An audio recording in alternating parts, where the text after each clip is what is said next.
Hey folks, how's it going? This is Iron Seagull here, and well, once again, of course, the next expansion pack's main features have leaked, along with some new screenshots and the title, which is Lovestruck.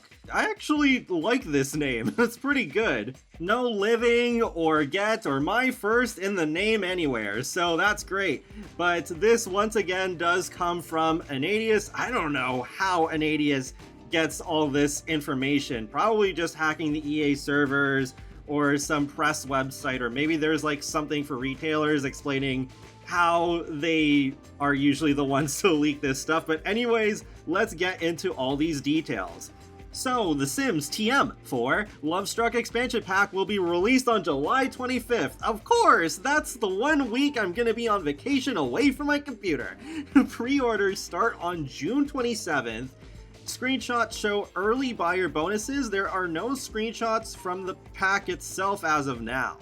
Since it says pre-orders start on June 27th, that's probably going to be the same day that the pack gets announced. So then that would actually fall on a Thursday, not this Thursday or next Thursday, but it's the one after that. Now let's go over the main features. Meet your match! Dun dun dun!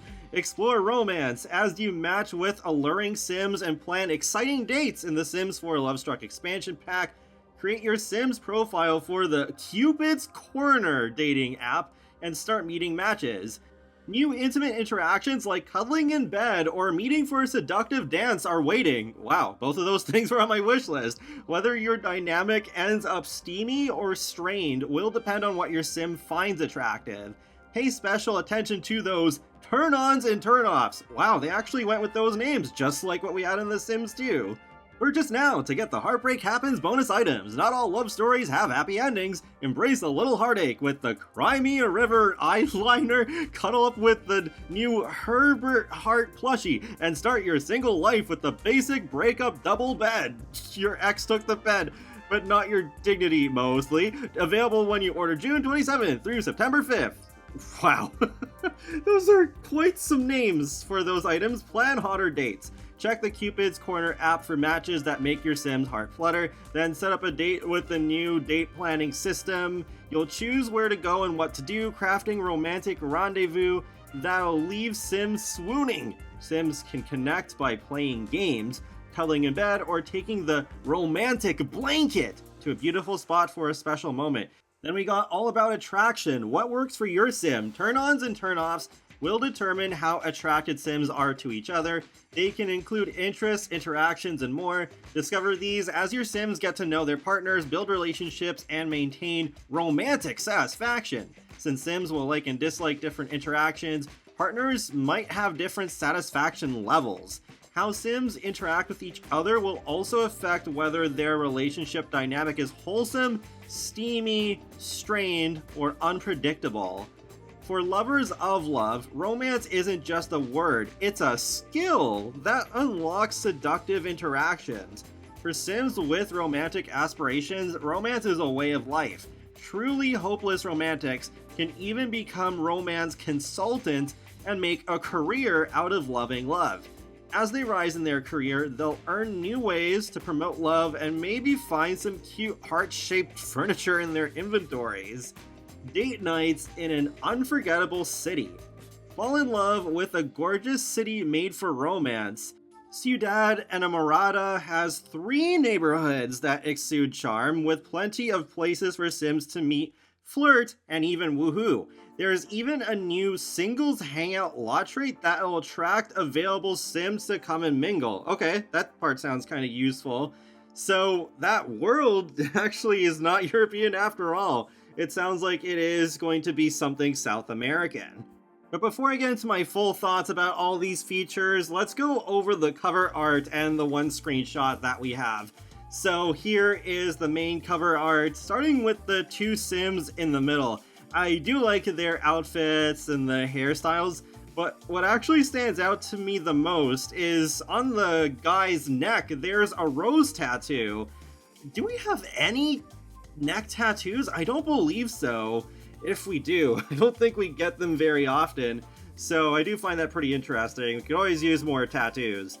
Then at the top is, of course, the Lovestruck title. and for the icon, a flaming heart of passion, so that's kind of nice. And there's a sim using the new dating app, it seems, with the Cupid heart icon with the speech bubble.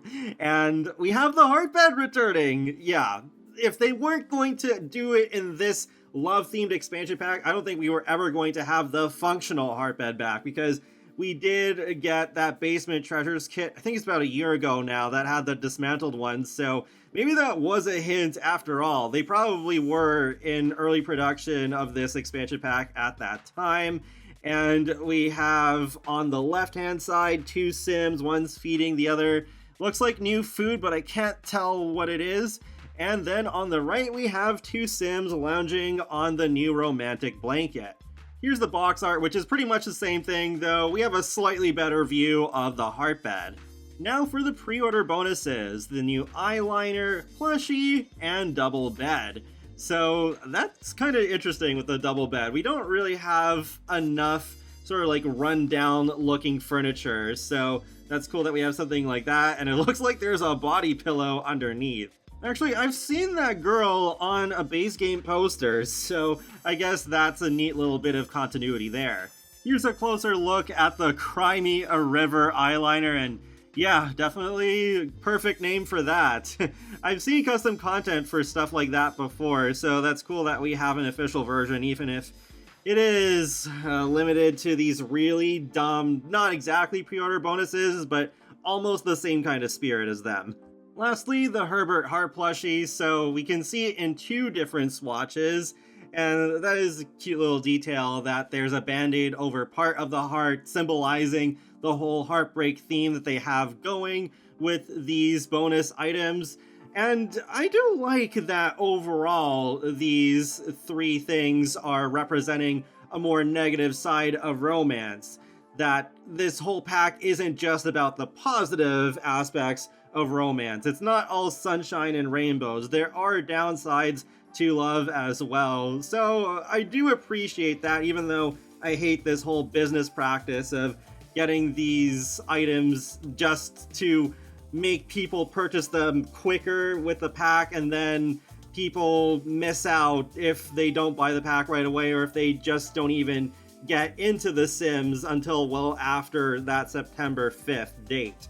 So that's all the leaked stuff for now. It's probably only a matter of time until we get other screenshots besides the pre-order bonuses, maybe even the build and buy preview, since that happened with the recent 2 kits.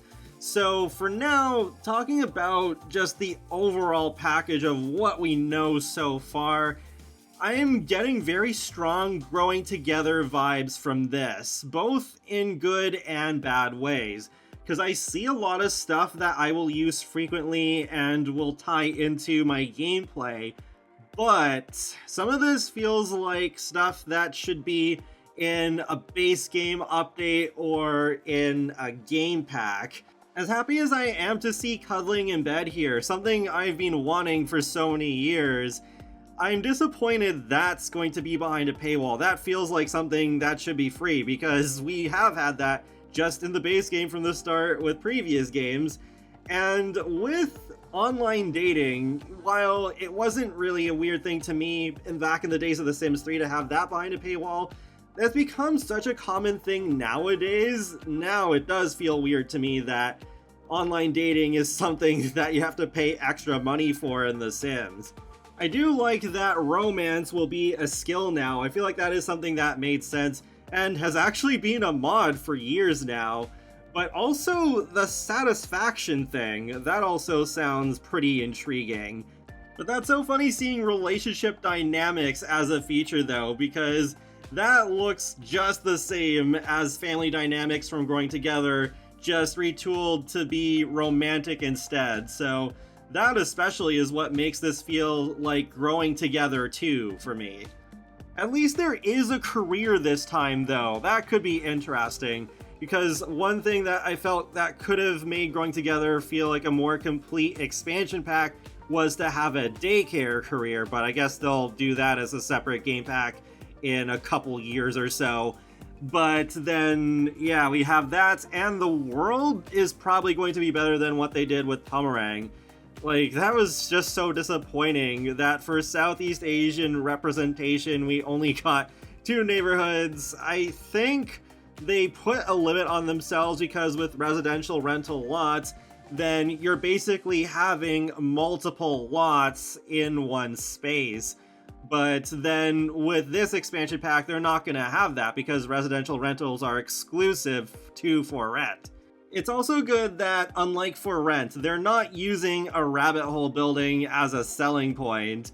They do have that singles lot trait, which sounds pretty useful, but I wonder if they might do a different approach for this world compared to some of the recent ones we've had. Like, I put out that discussion video a couple weeks ago where I was talking about how recent worlds feel so empty compared to the older ones because the newer worlds have much bigger spaces, but then they don't populate with enough Sims for it to feel alive, especially if you do have a world that's meant to be more of a city like San Sequoia.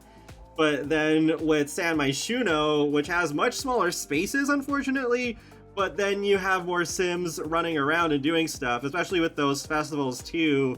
Yeah, it does feel like there's more life, and I've kind of regained some appreciation for San Myshuno because of that.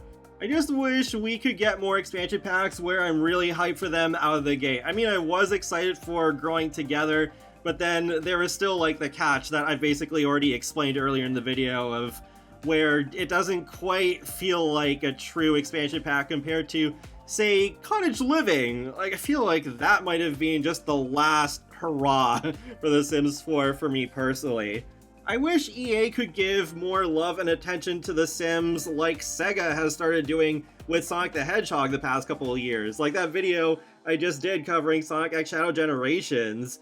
Like, yeah, Sega's not the best company ever, but they genuinely seem to care more now after the success of the movies and Sonic Frontiers.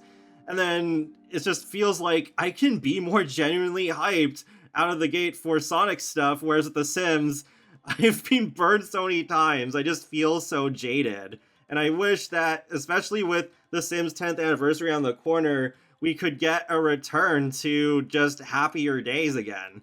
And that wraps up another Sims Info and Thoughts video, so feel free to let me know your thoughts on this Lovestruck expansion pack so far. And be sure to subscribe if you'd like to keep up with my latest gaming content. I will talk to you all later, and have a great day. Thanks for watching!